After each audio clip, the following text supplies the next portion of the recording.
Vieillir seul, mourir seul. Tout au long de ma vie, j'ai chéri mes parents et ma famille avec une dévotion sans faille, n'abandonnant jamais ceux qui me sont chers. Alors que la fête des pères approche, une mélancolie envahit mon cœur, faisant écho à l'absence poignante de mes enfants aujourd'hui. Les souvenirs du passé se mêlent à la réalité présente, soulignant le contraste entre les moments de bonheur partagé et la solitude oppressante qui m'entoure maintenant. Dans ce tourbillon d'émotions, je ressens un profond besoin de partager mon histoire, de témoigner de la douleur de l'abandon et de la quête incessante de réconfort dans un monde qui semble avoir oublié mon existence. Je m'appelle Claude. Je suis né en 1946 dans un camp de réfugiés, juste après la guerre, un moment empreint de souffrance et d'espoir. Mes premiers souvenirs d'enfance, du haut de mes 3 ans, sont marqués par la précarité. Je vivais avec mes parents et ma grande sœur dans un logement vétuste. Le pays était en pleine reconstruction et je me rappelle des nombreux sans-abri et des bâtiments en ruine, des images qui imprégnaient mon jeune esprit de tristesse et de résilience. Ce n'est qu'à l'âge de 8 ans que nos conditions de vie se sont enfin améliorées, nous offrant un logement décent et un semblant de normalité. Vers le début des années 60, une lumière nouvelle est entrée dans ma vie, Chantal. Elle venait d'emménager avec ses parents dans notre quartier. Adolescent, je fus immédiatement charmé par ses longs cheveux bruns et ses yeux noisettes. Nous avons commencé à nous fréquenter et en 1966, nous nous sommes mariés. J'avais 20 ans et elle, 19. Chantal est venue vivre avec moi chez mes parents, car ma grande sœur s'était déjà mariée et était partie vivre dans une autre ville. Chaque jour, je travaillais dur à l'usine pour subvenir aux besoins de notre famille, car mon père, victime d'un accident sur un chantier, ne pouvait plus travailler. La responsabilité pesait lourdement sur mes épaules. 2 années passèrent et Chantal donna naissance à notre premier enfant, un fils, suivi d'un autre garçon 1 an et demi plus tard. Nos enfants apportaient une joie indicible dans nos vies et mes parents nous assistaient avec dévouement dans leur éducation. Puis, seulement 2 années après, Chantal tomba à nouveau enceinte, donnant naissance à notre 3e fils. Cependant, peu de temps après cet accouchement, une ombre sombre s'abattit sur notre bonheur. Chantal était souvent fatiguée, parfois clouée au lit, laissant ma mère prendre soin du nouveau-né pendant mes longues heures de travail. Un soir, en rentrant chez nous, je me précipitai dans la chambre, espérant que le repos aurait fait du bien à ma femme. Tenant sa main dans la mienne, je lui demandai doucement comment elle se sentait. Sa voix, à peine audible, murmura « Chérie, j'ai mal au cœur. » La panique m'envahit alors que je compris que quelque chose n'allait pas. J'appelai ma mère à la rescousse et elle examina Chantal avec inquiétude. Son état semblait critique et il fallait agir rapidement. Ma mère courut au salon pour appeler les secours. Restant près d'elle, je tentai de la réconforter et de dissiper ses craintes. C'est alors qu'elle m'a murmuré, les larmes inondant ses joues. « François, la première fois que je t'ai rencontré, je suis tombée sous ton charme. Je suis tellement heureuse d'être ta femme et d'avoir donné naissance à 3 merveilleux fils. Tu m'as toujours aimée et tu m'as jamais déçue. Je n'ai jamais versé une larme à tes côtés. » Ces mots étaient comme un écho de notre amour partagé et je m'empressai de sécher ses larmes en lui murmurant « Calme-toi, mon amour, ne pleure pas. Moi aussi, dès que je t'ai vue pour la première fois, mon cœur a su que tu étais celle que je cherchais. Tu es tout pour moi. Je suis tellement heureux de t'avoir comme ma femme. » Après avoir apaisé ses peines, Chantal m'a confié qu'elle avait soif. Je lâchai doucement sa main pour lui chercher un verre d'eau. Mais à mon retour, l'air semblait s'alourdir autour de nous. Chantal était inerte. La panique m'envahit alors que je me précipitais vers elle, la secouant dans l'espoir de la réveiller. Rien. Un appel désespéré à mes parents, une tentative vaine de prise de pouls de ma mère, et la terrible vérité nous frappa. Son cœur avait cessé de battre. Les cris de mon désespoir remplirent la pièce alors que je la serrais dans mes bras, mes larmes s'ajoutant aux siennes. L'arrivée des secours ne fit que confirmer ce que je savais déjà. La femme que j'aimais tant nous avait quittés, me laissant seule avec nos 3 petits garçons. Après les funérailles, un vide immense s'est emparé de moi. Perdu dans un océan d'émotions tourmentées, je luttais pour trouver un sens à ma nouvelle réalité. Mes enfants, si jeunes encore, était mon unique ancre dans ce monde devenu soudainement incertain. Chaque regard posé sur eux ravivait à la fois la douleur de ma perte et l'espoir fragile d'un avenir meilleur, le fruit de notre amour avec Chantal. Chaque jour devenait un défi insurmontable. Après des heures éreintantes passées au travail, je replongeais dans un autre combat, celui de veiller sur mes enfants, de prendre soin d'eux pour soulager mes parents épuisés. Les nuits se succédaient sans répit, avec le nourrisson réclamant son attention à tout moment. Mes paupières alourdies par le manque de sommeil, je m'efforçais de tenir debout, de puiser dans mes dernières réserves d'énergie pour répondre aux besoins de mes enfants.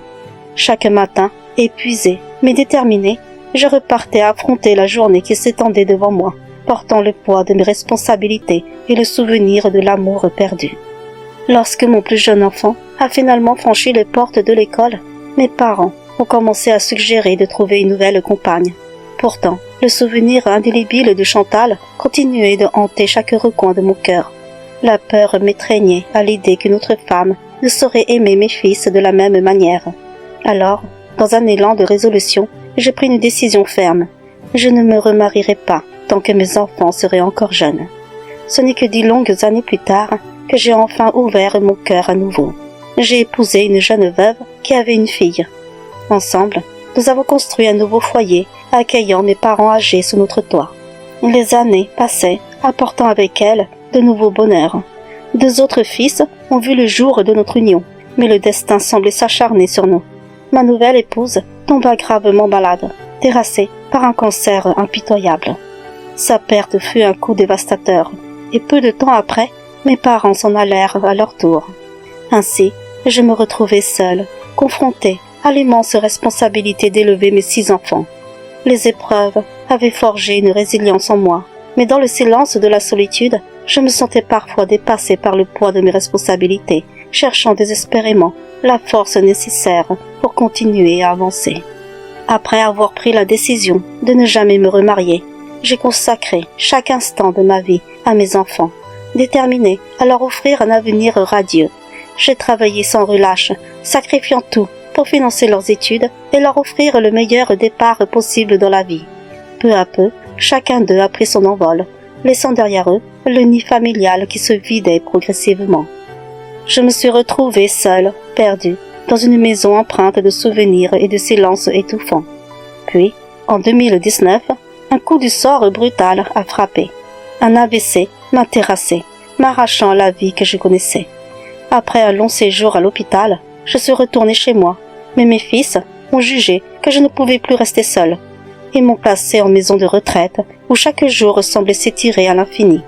Puis, le Covid est arrivé, plongeant le monde dans l'angoisse et l'isolement. Privée de la présence réconfortante de mes enfants, chaque journée devenait un supplice. Je les suppliais au téléphone, les larmes aux yeux, de venir me voir. Mais ils prétestaient leur emploi du temps surchargé et le risque de me contaminer.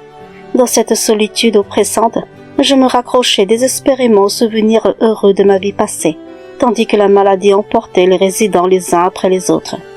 Dans le silence de ma chambre, je priais en silence pour que ma propre fin vienne enfin, me libérant de cette douleur lancinante. Mais le Covid a choisi de me laisser, m'abandonnant à mon destin solitaire. Un fardeau que je portais avec le poids de toutes mes peines et de tous mes regrets. Une fois que la pandémie a finalement cédé la place à un semblant de normalité, j'ai imploré mes enfants de venir me voir, de briser le silence étouffant qui enveloppait ma solitude. Mais mes supplications sont restées dans le vide, sans réponse.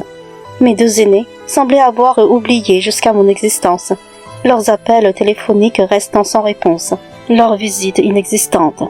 Quant aux autres, leur réponse était empreinte d'une froideur déconcertante, me demandant pourquoi je les dérangeais, ce que je voulais encore d'eux. L'idée de passer le reste de mes jours dans cette maison de retraite devenait insupportable, une prison d'oubli et d'indifférence. Je leur ai alors supplié de me ramener, de me sortir de cet isolement oppressant, mais les excuses pleuvaient, chacun invoquant son propre empressement, ses propres contraintes. Certains osaient même m'affirmer que ma présence était indésirable chez eux, que leur épouse ne tolérerait pas ma présence. Les rares visites qu'ils consentaient à faire n'étaient que des formalités, des obligations administratives pour régler des affaires mineures et me ramener quelques effets personnels. Chaque départ laissait derrière lui un silence encore plus pesant, une solitude encore plus insoutenable. Mes enfants, ceux-là même pour qui j'avais tout sacrifié, semblaient m'avoir oublié, reléguant notre lien familial à un vague souvenir, perdu dans les méandres de l'indifférence. Parfois, dans les recoins de mon sommeil tourmenté, je rêvais de retrouver mes épouses, mes parents. Je les voyais souriants, rayonnant de vie. Je me sentais comblée de bonheur, baignant dans leur amour retrouvé. Mais à chaque fois que je m'éveillais, la réalité me frappait de plein fouet. J'étais toujours là, seule, dans cette chambre austère, une infirmière pressante m'ordonnant de me lever pour affronter une nouvelle journée. Les interrogations m'assaillaient sans relâche, un tourbillon d'incompréhension et de douleur. Pourquoi mes enfants semblaient-ils si indifférents à mon égard? Jamais ils ne se souciaient de savoir comment j'allais, si j'avais besoin de quoi que ce soit.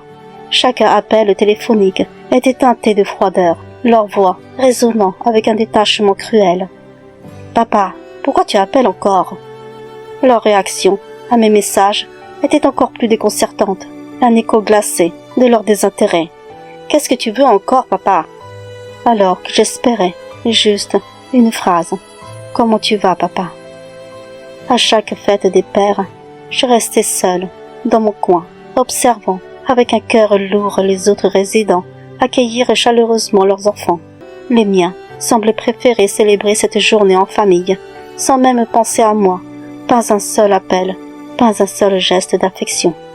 Le poids de mes sacrifices pour mes enfants pesait lourd sur mes épaules fatiguées. Je me demandais, le cœur brisé, si le monde avait changé depuis mon époque. Mes parents étaient tout pour moi, et je les avais chéris jusqu'à leur dernier souffle, les ayant entourés d'amour jusqu'à leur dernier soupir, les ayant veillés jusqu'à leur dernier repos.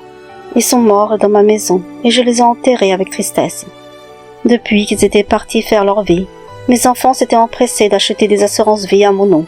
Ces jeunes d'aujourd'hui, je me demandais, est-ce ainsi qu'ils considèrent leurs parents, comme de simples bénéfices à récolter une fois qu'ils auront disparu?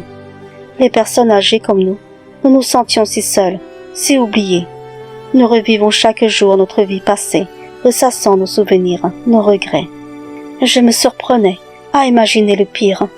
Peut-être que chacun de mes enfants n'attendait que ma mort pour toucher l'héritage de ces assurances-vie. Est-ce mal de penser ainsi d'eux, ou est-ce simplement la réalité brutale de ce monde qui a changé, laissant derrière lui les valeurs de la famille et de respect que nous chérissions autrefois? À l'approche de cette énième fête des pères, je sens le poids de l'absence de mes fils s'alourdir sur mes épaules, déjà courbées par le temps qui passe. Les heures s'écoulent lentement, monotones, alors que je m'abandonne à la douce illusion que les voix de mes enfants résonnent à nouveau dans ma maison silencieuse. Mais la réalité est cruelle, et je me retrouve seule, avec pour seule compagnie les souvenirs figés dans les photographies jaunies et les histoires d'un passé révolu. Sur ma tablette, j'écoute souvent vos histoires. Je cherche refuge, m'immergeant dans un monde virtuel où la solitude est moins étouffante, où les éclats de rire perdus résonnent encore. Je m'accroche à ces pixels lumineux comme à des bouées de sauvetage, cherchant un peu de réconfort dans cette mer d'oubli. Aujourd'hui, je voulais partager mon histoire avec vous, afin que vous puissiez comprendre, ne serait-ce qu'un instant, la peine, la tristesse qui nous assaille lorsque nous atteignons le crépuscule de notre vie. Chaque journée est une bataille contre l'oubli, chaque souffle un hommage à ceux que nous avons aimés et perdus. Et malgré la solitude qui nous étreint, nous continuons à espérer, à rêver, à aimer, car c'est là notre ultime héritage, notre lumière dans les ténèbres de l'oubli. Je trouve une lueur d'espoir dans le partage de ces récits, un rappel poignant de la force de l'amour et de la résilience humaine. Puissent ces mots, humblement offerts, apporter un soupçon de réconfort à ceux qui se sentent seuls et oubliés, et rappeler à tous l'importance de chérir chaque instant de présence et d'affection.